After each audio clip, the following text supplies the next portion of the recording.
Officer. You're recognized. By way of a background of this dialogue, wala may sa kaya petition ya in file na arara may residente Palwa. Iya imbanag ya. Oh, sorry. Okay. So there is the reason for the existence of this dialogue is because of the petition that was previously submitted by the residents of Palwa, and then after the discovery of such petition, the residents of Barangay Bantayan and Salay were also indicated their interest in the petition. Hence, you may notice that not only are the residents of Palwa are present, but also some other barangays that would be affected by the bypass road. They filed their petition because several months back, a geodetic engineer who may have been designated or contracted by the DPWH as indicated in his job description, because he is not an employee supposedly, by the name of Engineer Manalang of Lorenzo Manalang Surveying Services, called for a meeting with the residents of Palwa, and matter of factly just said that there would be a road that would be rammed through your houses that might be affecting 73 houses all in all, and nonchalantly just told the affected residents to just submit the necessary papers so that their properties would be expropriated by the government, apparently without regard to any possible consequences of these people losing their homes, except that they would be compensated by the government. They sought the help of the Sangguniang Bayan. At the same time, Mayor Bona is fully aware of this, and she would also be lending her hand to at least be a part of this dialogue. Now, the appeal here is we are thankful for the representatives of the DPWH for coming over. There are also the offices of the municipal engineering, the assessor, and other related offices of Mangaldan, as well as the residents of the affected barangays who are present, who are very much interested in this dialogue. This dialogue actually is an appeal to the powers of the government represented by the DPWH if their plans are supposedly would supposedly be affecting these 73 houses, that they may reconsider such plans and veer away from these residences. If I may, the chairman of infrastructure is Councilor Joel Meneses, who would be co-chairing this, and Councilor Aldrin Soriano. That is all, Mr. Presiding Officer. May I first ask that the leader or spokesperson of the petitioners be called first. Thank you. Rules suspended. Welcome our visitors. Who is the spokesperson, please?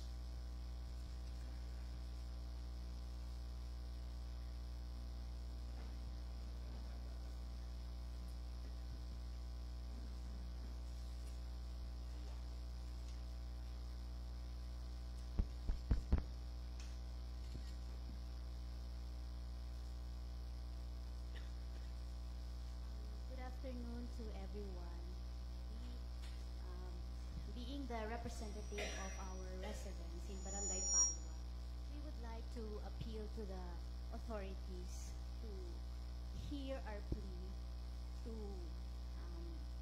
reroute the bypass road, because we've been living in our residence for almost my parents, our grandparents have been living there, and it's really devastating to our part to be uprooted to that place.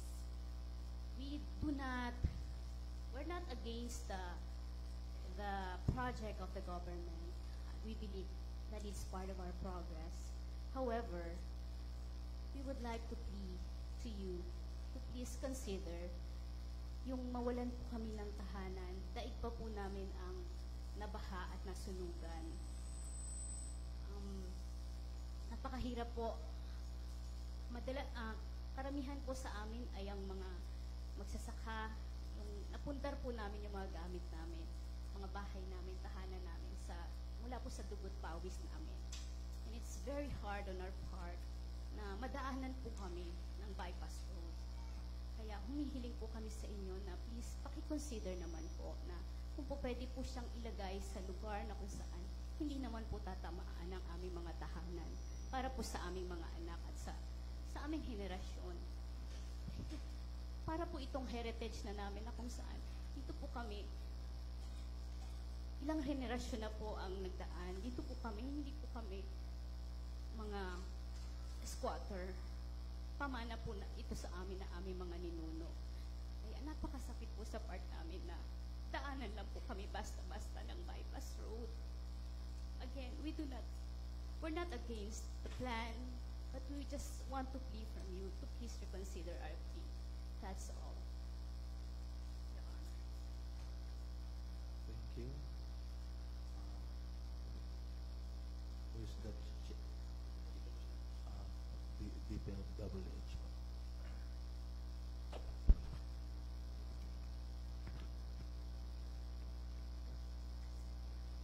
Mr. Ho.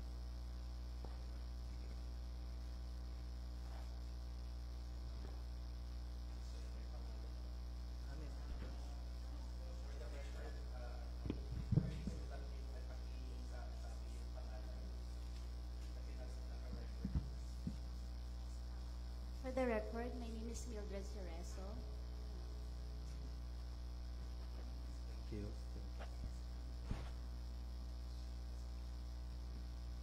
The representative po sa DPWH. Good afternoon, Your Honors, and good afternoon po sa ating mga stakeholders. I am Attorney J.Ann Violeta Javillonar Bustillos from the Regional Office of DPWH Region 1. We in the DPWH po, we understand your sentiment. That is why we are here to listen to you po, to listen to to our stakeholders, and to find a win-win solution sa ating which will benefit both our stakeholders and somehow to the government as well. Kasi yung alignment, as I've seen it, medyo madami ho talagang madadaanan. So there is great damage to to our stakeholders and as well naman sa government kapag maglalabas din siya ng sum of money to pay the structures, to pay the land. So we naman po sa DPWH, as I reiterate po, we are here to find a win-win solution, and we are very much open for any possible realignment that will cause less prejudice to you, our stakeholders, and to the government as well po.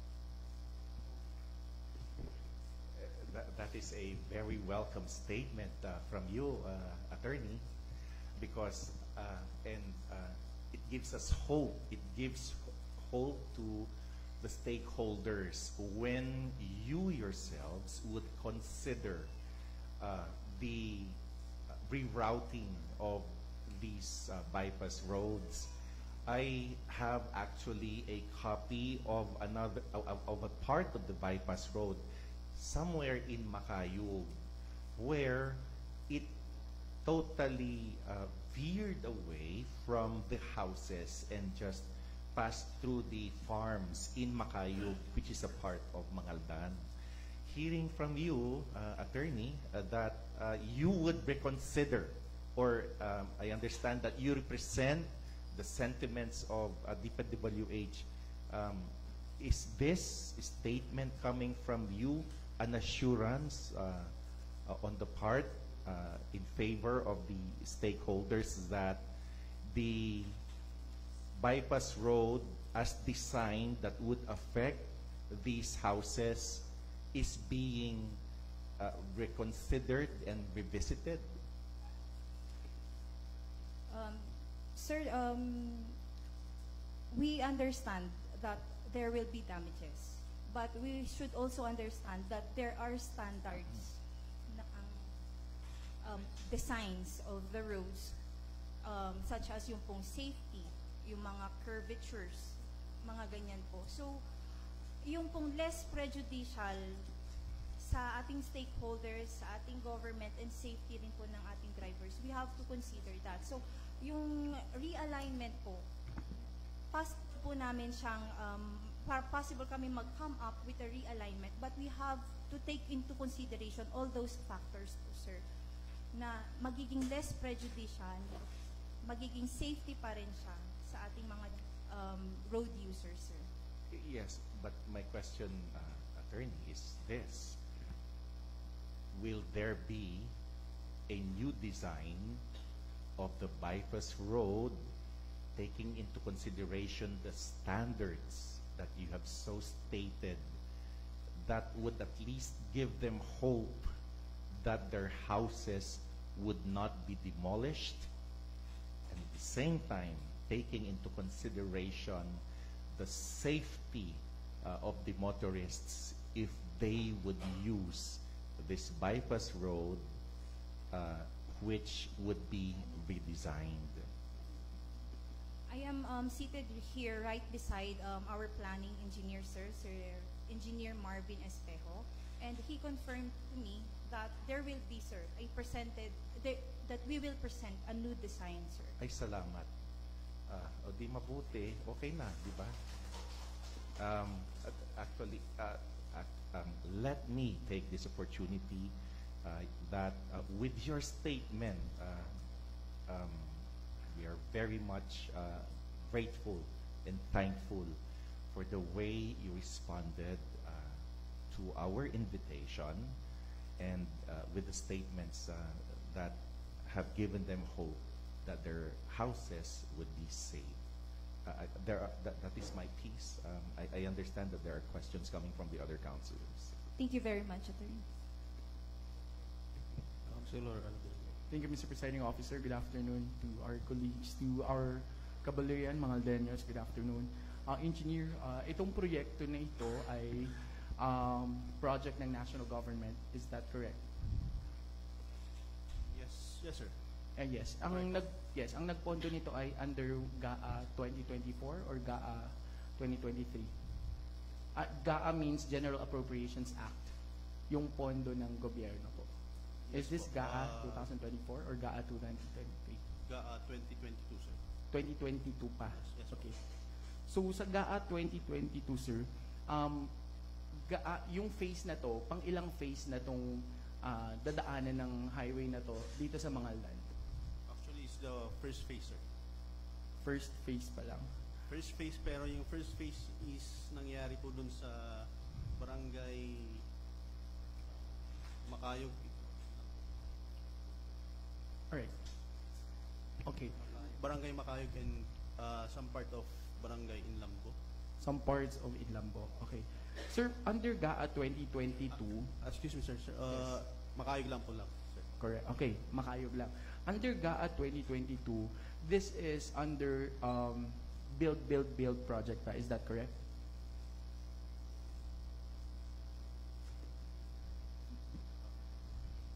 Or is there a particular item on the GAA which funds this infrastructure project? Or ano po ba yung specific na pangalan ng project na ito na pinondohan pa noong 2022?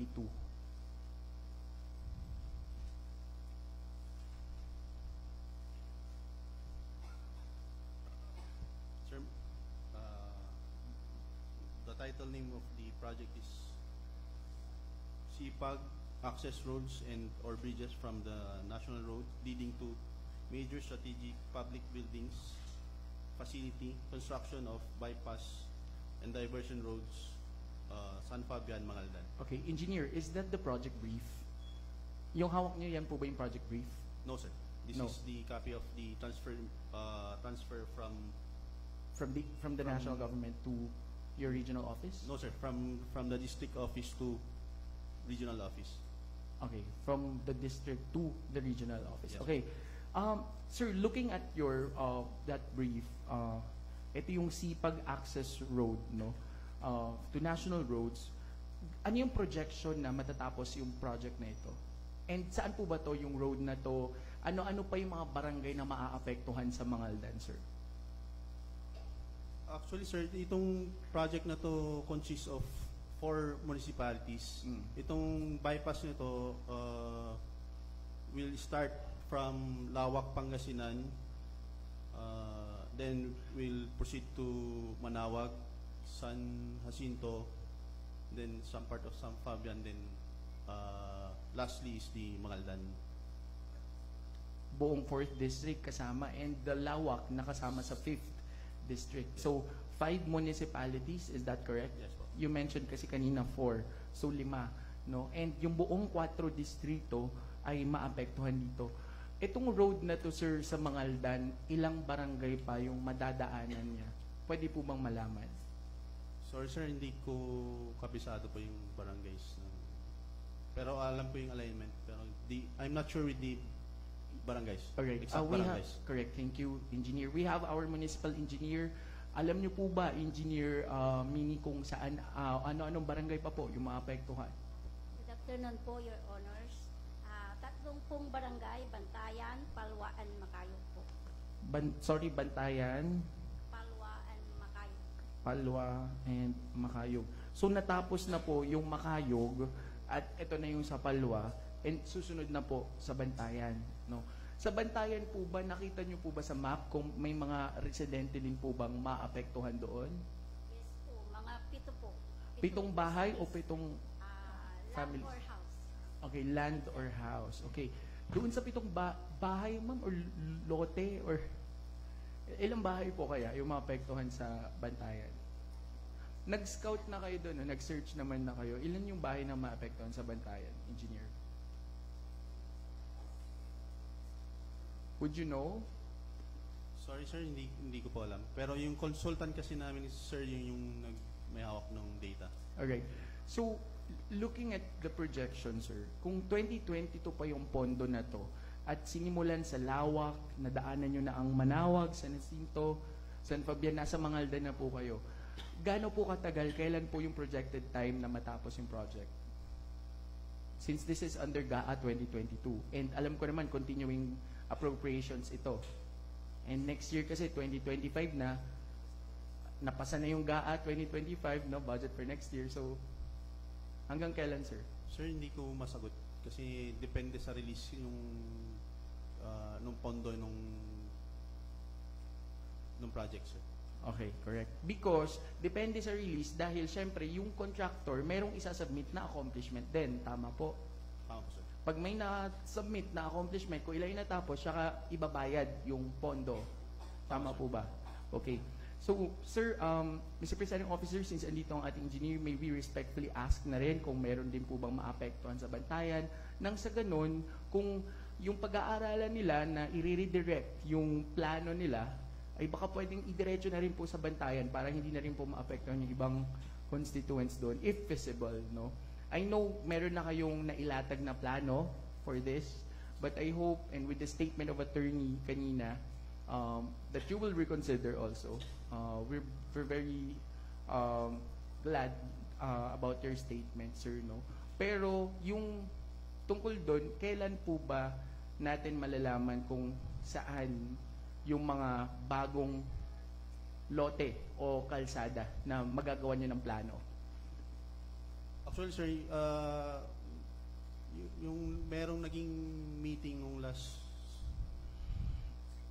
month. Last month. Last Okay. month. Unfortunately, wala kasi ako doon, sir.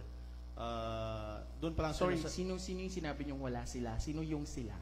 Who Wala are you ako, sir. referring to? wala po ako doon sir. Wala po kayo sa meeting. Yes po. Sino po yung nag-meeting? Yung consultant po namin sir, tsaka yung surveyor Surveyor at okay. Anong pinag-usapan daw nila doon, sir? regarding doon po sa alignment ng project sir. On alignment. Yes po. Yung original alignment po. Correct. And yung mention kanina is magkakaroon ng realignment po ba? Para hindi madaanan yung mga bahay? Yun po ba yung specific na sinabi ni attorney? Yes po. Just to clarify po, yes, since we're recording. Sir, yes po. Upon reconsideration po, doon po nagkakaroon ng realignment po. Ang tawag po namin sa mga original is yung alignment. Yes. Correct. And yung pag dahil dito may mga constituents na mga taga-Mangaldan na naghumihingi sa inyo no ng consideration ay magkakaroon kayo ng realignment. Yes, Okay. sir.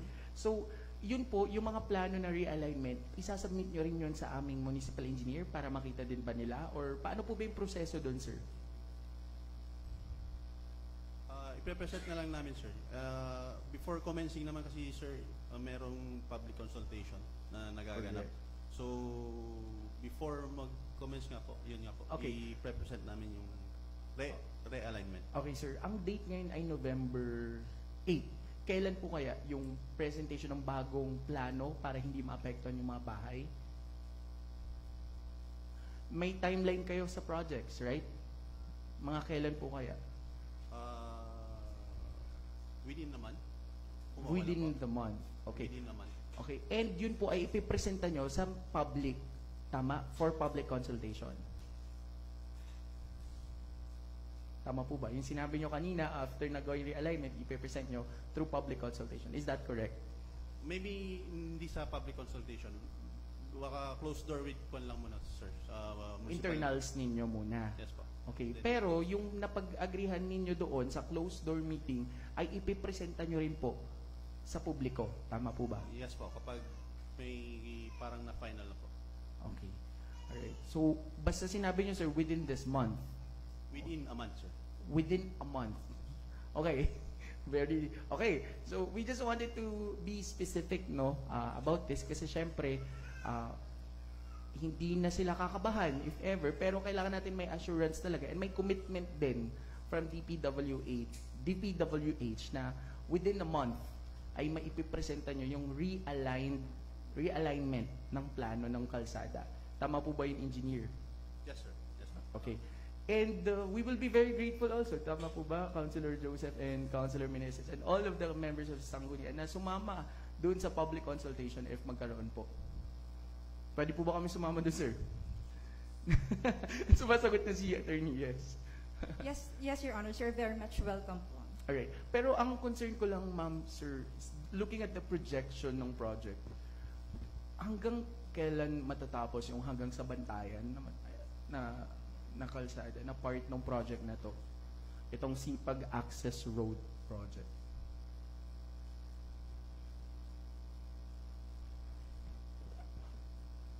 Sir, yung sabi ko nga kanina, sir, depende po pa rin po sa... Oo nga pala, sa submission ng report and sa pagbaba ng pondo, no? Yes po. Yung existing fund po kasi is 50 million. Yung 50 million is opening, ang scope niya po is road opening pa lang. And nasa 1.1 kilometers lang kaya niyang gawin. Doon sa 50 million, 1.1 kilometers Yes lang. po. Yes po. No, yung pwede. Kasi syempre, bibili pa ng lupa, ganun po. Tama po ba? Tama po. Okay. Kaya pala yung pondo na to ay GAA 2022 pa nag-commence. Is that correct? Nag-commence lang po this year yung project. Yung project na phase dito, Yes po. na part na to. Yes po. Pero under GAA 2022 pa. Yes po. Parang unprogrammed siya. Okay, unprogram. Okay lang kasi pag infrastructure naman, we understand that it's a continuing appropriations naman. Okay. So, ayun, at least, yun lang po, i-summarize natin, mayroon po tayong commitment dito na nagmula sa DPWH na sa loob ng isang buwan ay ipepresenta po nila yung kanilang realignment. O ibig sabihin po ng realignment, ito yung plano nila na hindi maapektuhan yung mga bahay, lalo na po dito sa Barangay Palwa. At sinabi nila, since madadaanan po nila yung Barangay Bantayan, ni-request na rin po natin na sana pati sa Bantayan ay ma-check. Baka po mayroong mga madadaanan ding mga bahay doon. No? Again, ako po personal, nagpapasalamat po kami sa DPWH sa oras ninyo, no? At marinig po ninyo yung aming mga kababayan. Dahil kami, bilang sangguniang bayan nga po, ang trabaho namin dito ay sasangguni yung mga kababayan namin dito sa amin para magawa yung akto na aksyon sa kanilang mga hinaing. And thank you very much po, attorney and engineer, for your time and for your insights about this initiative. Again, thank you, Mr. President. That will be all. Thank you po. Yes. May I be recognized, Mr. You Presiding recognize, Officer? Yes. Floor Leader. Yes, good afternoon po sa ating lahat. Kay Engineer Marvin Espejo, the man behind the voice. Actually, natawagan ko na po si Engineer Marvin Espejo. I am a Councilor Cabrera. Natawagan ko na po sila as early as October, Engineer. And natanong na rin po,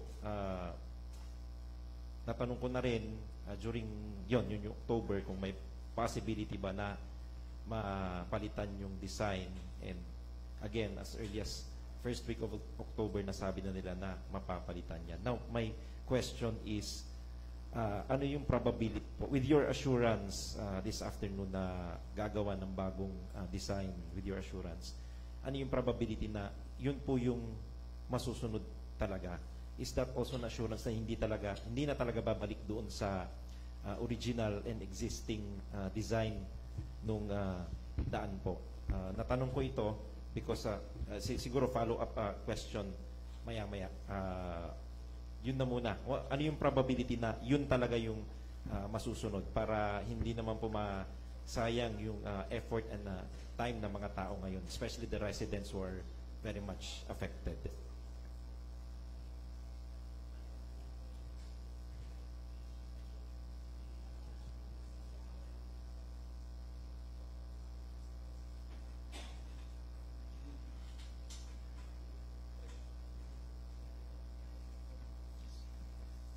Sir, pag nag-commence na po kasi ang project or mag-umpisa, merong pre-construction activities, doon pa lang yung alignment makikita na natin kung nasunod ba or hindi nasunod yung alignment, realignment, sir. May I ask Councilor to move? I cannot see Engineer Espejo. So pag nag-umpisa na po yung project, makikita na yung alignment. Yes po, may pre-construction meeting na mangyayari po. May pre-construction meeting. With the LGU po. Has there been a similar problem you have encountered sa ibang municipalities na nag-push through yung daing ng mga property owners na mag-deviate or iwasan yung original na design, just like what is happening right now? Actually, councilors, dun sa Lawak, yung original alignment namin hindi siya nasunod kasi may mga bahay din na matatamaan, mga structures. So, nag-realign kami dun sa kung saan list na may matatamaan na bahay or structures. So, nangyari na po. Nangyari, same timeline yung sir. Ganun yung din po. Project na Now, sa Lawak. Okay. So, yung next question ko, ito naman, although majority, yung matatamaan po, yung mga residents na nandito ngayon, meron din kasing gustong magtanong yung mga gustong magpabayad or mag-push through doon sa, kung sakali lang na matuloy. Yung isang complicated issue dito kasi is, paano babayaran? How do you compute the market value of a certain property? Ano yung mga proseso? Yun yung isa sa mga issues na tinatanong din nila dahil parang, yun nga, sobrang komplikado if ever mag-proceed.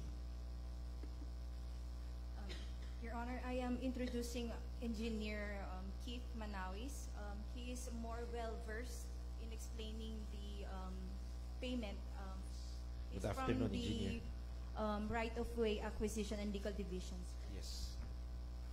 Sir, sa compensation naman po sa lote, nagbe-base naman po kami sa BIR zonal value po, yung latest po. Meron po tayong 2022 po na BIR zonal value na po ngayon. Sa mga improvements naman po, sir, sa mga bahay, ganun po.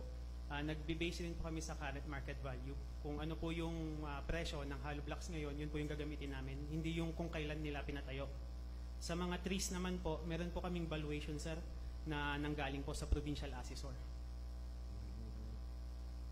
But has there been property owners na lumalapit na rin po sa inyo for compliance with those requirements? Yes, sir, meron naman na po. Simula nung nagbahay-bahay po sila, ano po namin, yung consultant namin, sila Engineer Manala, may mga nagte-text na rin po naman na nag-produce na po sila ng mga requirements namin.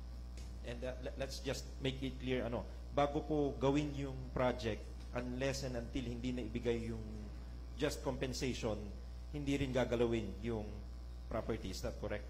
Sir, sa case po namin kasi, meron po kaming pinapapirma po na permit to enter. Kasi parang, yung iba po kasi case by case basis, sir, yung requirements namin. So yung iba po, hindi po nila ma-produce agad yung requirements. Parang inaalaw lang kami na mag-enter po dun sa property. Tapos to follow na lang yung payment. Permit to enter. Yes po. And pag hindi pinirmahan tong permit to enter, you cannot, Hindi po kayo pwedeng galawin yung Yes po. property. Yes po. Okay. Yes, marami pang questions yung my colleague. So, sige. I'm done. Thank you.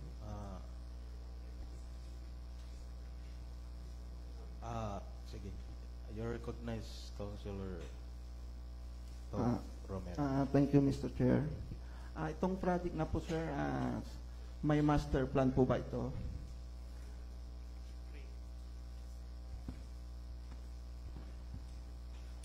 Meron, sir.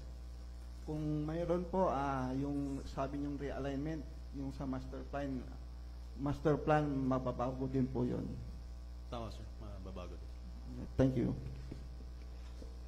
Mr. Presiding Officer, may I be recognized? You're recognized, Councilor Jube Ferralde. Thank you, Mr. Presiding Officer. Kung sino po ang makakasagot. From Makayog, Palwaan, Bantayan po, ilan na po yung na-accomplishment na project or yung paggawa ng daan? Di ba may percentage po yun? Ilan na pong percent yung natapos po since natapos na po yun doon sa barangay Makayog? And follow question, sino po ba, iisa lang po ba yung contractor na gumagawa?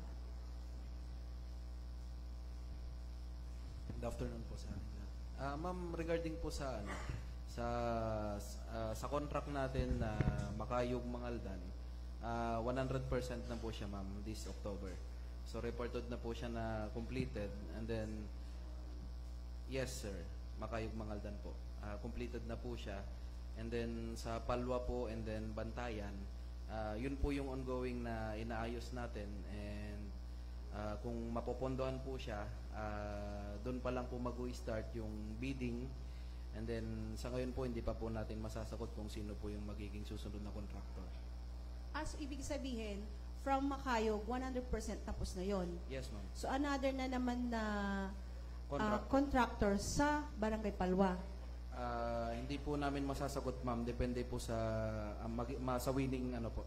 Sa winning bidders. Ganun yes, po ba yun? Yes, ma'am. Ganun po yun. Hindi isa palang contractor. Okay, Yes, ma'am. thank Per you. contract po yung ma'am, bidding po niya. Hindi po siya as a whole. Thank you, Mr. Presiding Officer. Councilor Joel Manassas. Thank you, Mr. Chair. Good afternoon sa atin lahat. Yung bypass na yun, kasi mayroon na tayong existing bypass dito sa Bantayan to Barangay Anulit. Diyan ba lulusot yung from Makayog to Bantayan? Kasi mayroon na tayong existing dito. Good afternoon, sir. Yun po sana yung, or yun po yung original alignment po, sir. Yung tatapatan niya po yung Dagupan Mangaldan Diversion Road. Yung tabi po nung Golden Success na hotel po. Doon lalabas. Oo. Doon po yung original, yes po. Diyan pang original. Ngayon, ililihis nyo. Yes po. Depende po dun sa realignment na mangyayari.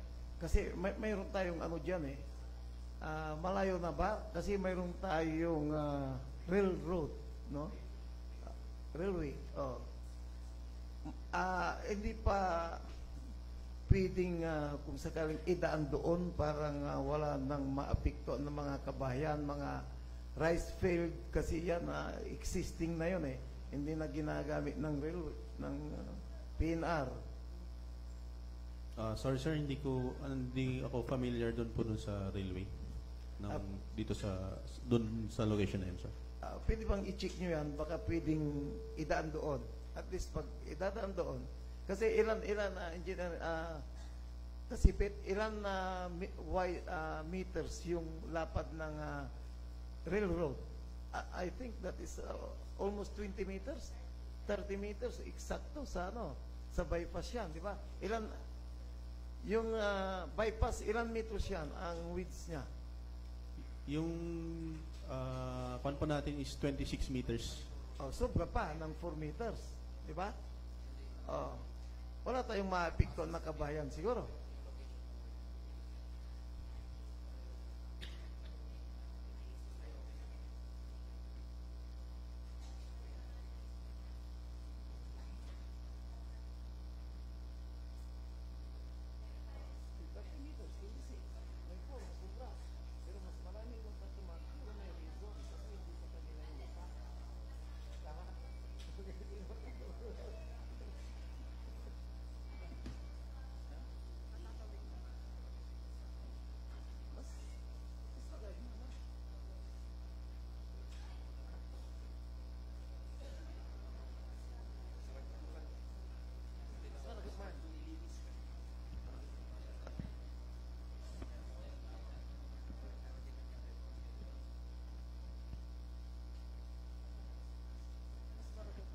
Sir, upon seeing the railway, sir, medyo malayo po yung railway po. Opo. Malayo na. Opo. Salay, pero pag sa Salaan din, mayroon din daan sa Salaan, railway, tapos mag-shortcut, hindi naman eh. Tapos after crossing sa Salaan, pakanan, bantayan na rin yun.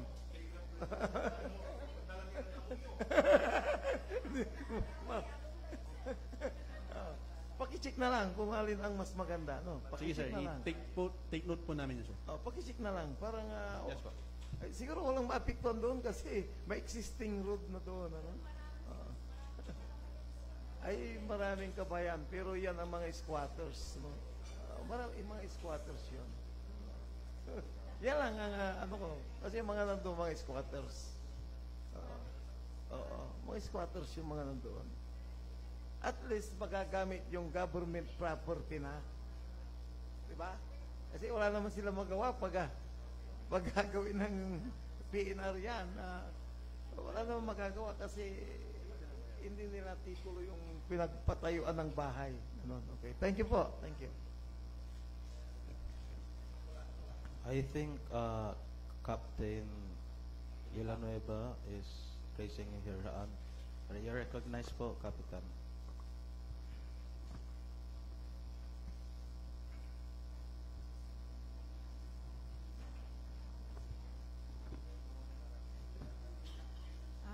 Good afternoon po sa ating lahat. Balbalaga salamat tulong yun dyan sa Sangguniang Bayan, lalo si Vice Mayor. Lalo laot dyan DPWH nayarin na i-realign. So, kakaruan ko pa sa rekabandaan ko yung tipak kimutangan ni mama kakalutoy ka mo no emotional nila. Awa. Kumun kakaroon ko yan no nayari, may talagang ang gapulay nasakitan, gapulay unakis, ang gapulay nalungkot, ang gapulay manterman, no nayari amalay ang gapuy kaabungan niya pasun. Awata, di mad barangay mi, dakil wala nira, so pasun niya talagang bukid. Awa, ang kumut ni baga no, di manay di ay, no, ang tumay panda kapan na intiro, yaliwan ng gano barangay Palwalabat, saramay untumbok nila yagawon amay ang gapuy na sakitan ko salamat. Thank you po. Any other questions?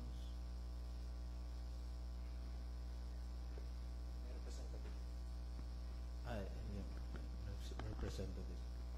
May I be recognized once again, Your You're Honor? recognized. And we would like to thank everyone.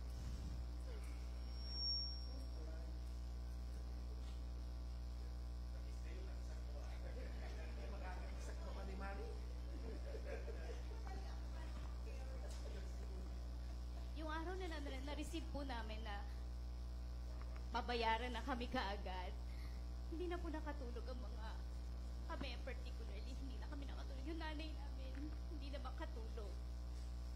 We were shocked with the news na we will be demolished.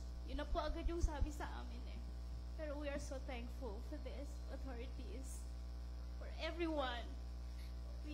Nakareceive po kami ng hope na ngayong magpapasko, may kapayapaan kami na we would like to claim this. Sir, DPWH, ikiklaim na po namin yung inyong pagdinig sa aming mga hinaing na maging maganda yung Christmas namin ngayon at maging payapa po, makatulog na po yung mga nanay namin, kami, mga asawa namin na nasa ibang lugar. And on behalf of the Palwa residents, Attorney Sarah, and Councilor Aldrin, and the rest of the groups, we are so thankful for hearing our plea. Thank you so much, Your Honor. Thank you po.